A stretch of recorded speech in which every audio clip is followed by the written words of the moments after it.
welcome back to Ben Cost Match Fishing. I hope you're all enjoying the channel. Today I've come over to the very lovely Southend farm, only a couple of miles from where I live, so nice and local. What we're going to do today is we're going to meet another little special guest that I've lined up. He's actually a lord, believe it or not.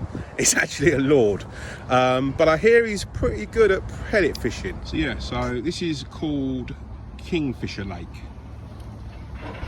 It's only small, but it's absolutely full of fish. Absolutely full of fish. Good to see Lord Everett today on Kingfisher Lake at Southend Farm. He's fishing for, well, I'll let him do the talking. Thanks, Ben. Yeah, I've never fished this lake before, but we come over to fish the main lake, but we got here about 7:45, I suppose, and it was absolutely solid with people. There wasn't a peg spare. So we came around here out the wind a little bit. So I've never fished it before, but this whole complex has got loads and loads of silvers, loads of skimmers in. So I think wherever you go, you're likely to catch. I've come to fish the expander, as I do, and I'm getting fish, but they're quite small at the moment. But that's often the case, apparently, and they get bigger as the day goes on. So all being well, we get some bigger fish. But at the moment, they're these little fish. But bear in mind, this place was frozen solid less than a week ago, -3, -5 overnight. You know, you can't complain, can you? Right. So what sort of depth is it, Bill? Yeah, this whole complex is deep. I fished the main lake yesterday, it's 10 foot. So today, what have I got there? 7 foot perhaps, 6, 7 foot. Yeah, so yeah, it's right. Well, I tend to use a much lighter rig than most people would, and for me this is quite heavy. This is an 03. So my sort of thought process is I like to toss pot in a lot, ping over the top. I want my bait falling through the water slowly, picking fish up on the drop.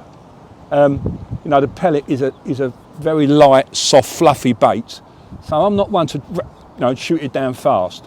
But some people do, and they do really well at it. But for me, I like to, generally speaking, I like it to fall through a bit slower. I think pellet fishing, Ben, is like all types of fishing. You don't fish the maggot the same way every time you go fishing, you know. And you've got to do the same with pellet. You've got, you know, judge it and work out on a day. But generally speaking, I like a light rig. You've had a couple of big achievements in the last couple of years, Bill, haven't you? Oh, I don't know about. Well, I did okay on that silverfish final, and to be honest, Ben, I drew well. You know, it's where you wanted to be, and I think if I hadn't partied a bit hard the night before, I might have done a bit better.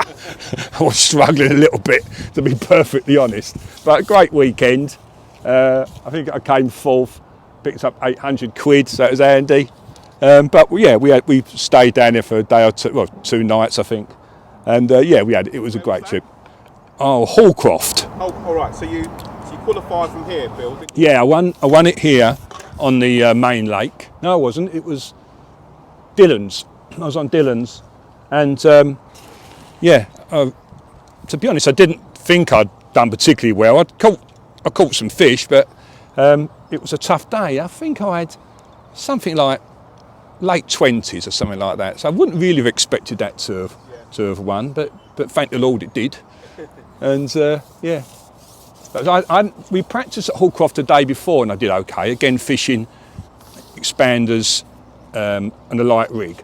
And the sort of local people were saying, fish bloodworm in the morning, and then go on to expanders in the afternoon. But I thought, I don't know it very well, and I don't want to complicate myself. I don't want to make it too complicated. So I thought, I'm going to fish expanders the whole day, do what I do. Fish your strengths. Yeah, I do what I do, and as I say, I drew well, and yeah, it was good. It was really good. Makes you want to fish more of those big matches, really, Ben. You know. It does, yeah. It really does. You've qualified again, haven't you? No, not yet. I haven't, unfortunately. No, I haven't. All my friends have. Okay. Everyone I know is qualified that I fish with, except for me this year. So, but I don't know whether. I don't know what's going to happen, because because of the COVID situation. It's been cancelled this year, so I don't know whether they're just put all the people that qualified last year through, or they'll do some more qualifiers. I don't know. At the moment, you're fishing what size expanders, Bill? I'm fishing 4 mil expanders. I've got 2 different makes of 4 mil that come up different sizes, and at the moment I'm fishing the larger ones because I just want to try to get some of the bigger skimmers. They're not that great in this lake. They go about, apparently, £1.5 is a good fish. But it'd be nice to get some of those. And there's a lot of carp in here up to about, well, apparently there's one in here at 20, so I don't want to catch that. But there's a lot in here around the 6 to 8 pound mark. So I've got an 010 bottom, so if we hook one. In fact, no, I'm on a 16. I'm on a 16, which is it's not a big 16. It's the Matrix MC5, I believe. And yeah, it's not a big 16, but it's okay. Yeah, I'm fishing 7 sections. I plumbed up, and it's amazing. You go out another foot, and it shallows up by about 10 inches. It's quite a definite sort of step in front of me. So I'm just this side into the deeper water. As I say, you know, when you think last week was all frozen solid, I was on the top lake yesterday. On my clicker, I had about 55 pounds. Yeah. So it's good fishing, isn't it? Yeah, it's great fishing. As you can see by the amount of people here. Yeah, it's full up. So at the moment, you've just got small stamper skimmers, yeah? At the moment, I have. Yeah, I think I hooked 1 carp early on. Regular bites, don't They are regular bites. I'm feeding pretty sparingly at the moment, just feeling my way in. Oh, see, I've had a lot drop off. I don't know why. I've changed my elastic to a slightly softer one. What elastics are you using? I'm using a Slick 4, which I love. Brilliant, hard wearing, and yeah, it's really nice. But I don't know. Probably could do with a bit of a clean or something, to be honest with you, Ben.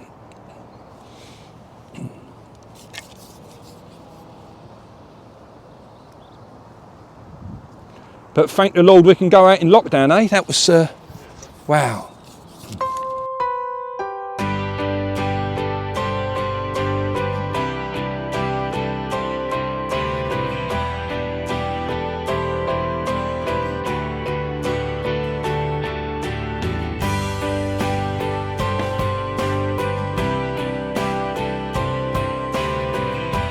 No, every year I think to fish more, but I don't know.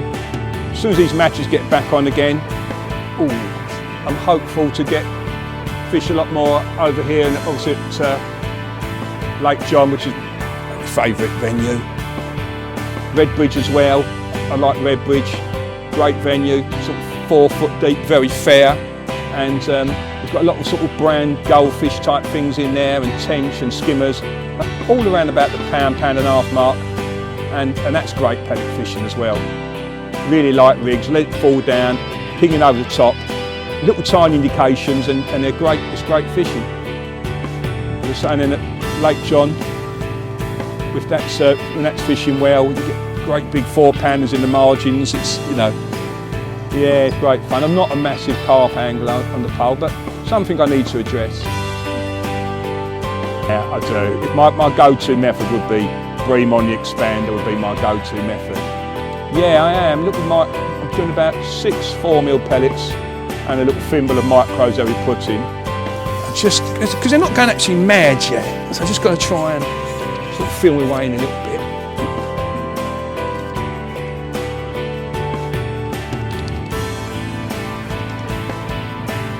I set some rigs up yesterday using some moose shot that you probably use. That's Bots. Oh, you cut the colmic. I beg your pardon, sorry Ben, you're right, the colmic. Better edit that one out. The colmic stops. Really good. They're great, aren't they? Really good. They don't discolour. They don't. If you notice, I mean, I've obviously used stops for years, but they stay on the rig. They're a beautiful shot, those. They are. on my fishing desk, I've got all the variations of shot, and my initial thoughts about the coal mix shot is the best I've used. Yeah, they do some lovely. Some of their terminal tackle is very good. I mean, I've obviously used all their lines and everything. Yeah, they've got some. Yeah, in fact, when I finish here today, I'm going to the local shop on Southend Farm because they've got it in stock. Yeah, they've got some. Yeah. Yeah, and I'm gonna stock up with some other sizes. I've got the 10s and 11s, which they've sold out of 8s. I mean, they're quite popular. I know they've got a lot of 9s. Have they? But yeah, they're very, very, very good. I don't tend to use 8s a lot for some reason. I do use a lot of 9s. A lot of 9s. I use a lot of the 9s.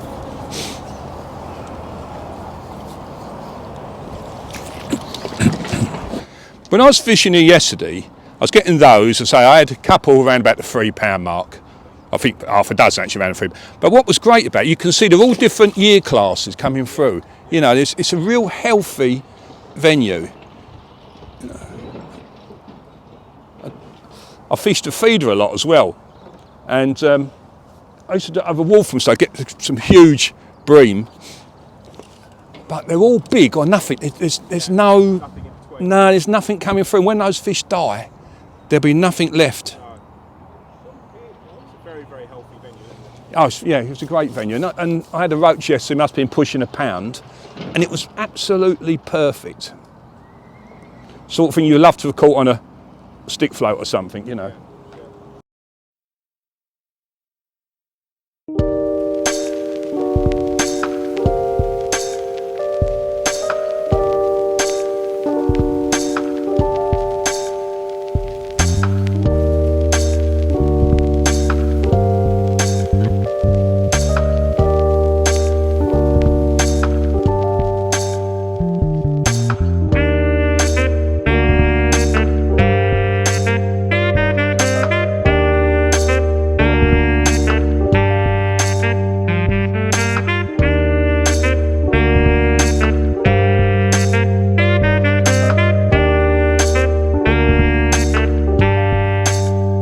Okay, so this is the MTX4 pole, which I like for silvers, is brilliant.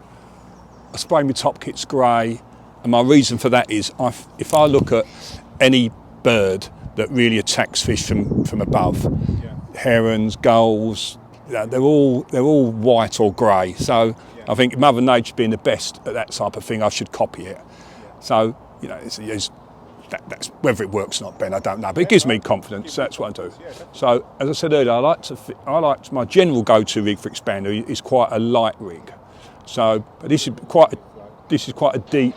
And so I've got a sort of teardrop float, quite a long bristle on this occasion, a little bit of bulk shot. Then I've got 1, 2, 3, 4, 5, 6, 7 number 11 strung out underneath it, and that just sinks the tip nice and slow. 7 number 11s. 7 number 11s, yeah. How far down is your bulk? About half depth. Half depth. Yeah, and I can't. Size is 0.3. 0.3 floats.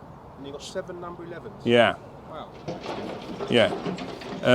I don't think it's the perfect rig for here because I've not fished this place before, and with the depth, I will really use 10s. A few 10s, just give it a bit more. It's definitely a different presentation. So you've got your bulk just over halfway down. Yeah. And then 7 number 11s evenly spread. Yeah. And then a 6-inch hook length. Yeah. Yeah. So if I was fishing a venue like Redbridge, which I do a lot, I'm fishing like an 0.15 or 0.2 heavy float, and I've got just some strung out number 11s, and I don't bulk at all, completely strung out. And I like, as I say, it works for me. But as I said earlier, I don't think there's any one way to fish this pellet. You wouldn't fish this maggot exactly the same method everywhere you go and every day, and it's the same with the pellet. I fish with Jeff. Now Jeff often double bulks as he is today, so he's relying on lift bites, and as you can see, he's had a better fish there. You're fishing hard on bottom, Bill, yeah? I'm fishing about 3 inches over depth. What I don't like is having any shot on the deck whatsoever.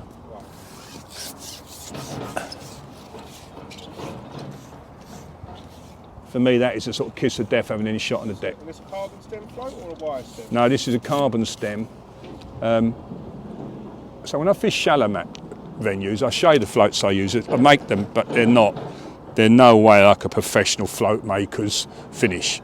But I use a little pencil float with a stumpy little bristle, so it sits nice. Yeah. This is at this depth, I don't think it would work. Point 3, obviously you're approaching it from a different angle, Bill, because normally point 3 in the depth of water that we're fishing, some people would feel is maybe a little bit too light. A lot of people would, Ben, and I'm not saying they're wrong, No. but It works for you. it works for me, yeah, it works for me. As I say, It's quite a long tip on that float. yeah, it is. Well, these floats are great when there's a bit of a wind about as well, because the body's quite low in the water, Right. and it makes it quite stable. So, It's obviously very sensitive. yeah, and right, I use the Guru end gauge. I'm an 013 main line, and I've got an 010 hook length, 150 mil. Hooks are vary. I've not really found a hook range that I like completely. So in my box, I've got a various few, but quite a large round bend is my only sort of thing I look for. Yeah. And when we're fishing the 6 mil expanders, when it warms up, especially on the waggler, big hooks, size 14, Yeah. holds the bait better. You can cast it. It's buried in the pellet anyway. Fish can't see it. But of course, we're still in sort of February time, so we've still got to be a little bit.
So we're coming towards the end of the day, Bill. So how's it gone? Talk us through how it's gone today, Bill, please. I've just nicked fish all day, really, Ben. I just haven't had yet the bigger stamp, but I don't know if this lake holds many of the bigger fish. But I've had bites all day long. So, and basically, I don't know what I've caught weight-wise, but as I say, it's still February. It was frozen last week, and you get a bite of chuck on the former expander. You've had plenty of skimmers, haven't you? Absolutely plenty, bucket loads of skimmers. Yeah. As I say, I'm just wish there was a few bigger ones. I've done one carp, and I'm going to have, just before I leave, I've been feeding down close in. I will have a little look just in case there's some bigger fish close in, but Yeah, they're all good fish, aren't they're in perfect condition. Really lovely venue. So thoroughly enjoyed it. It's been great having a little catch up with Bill.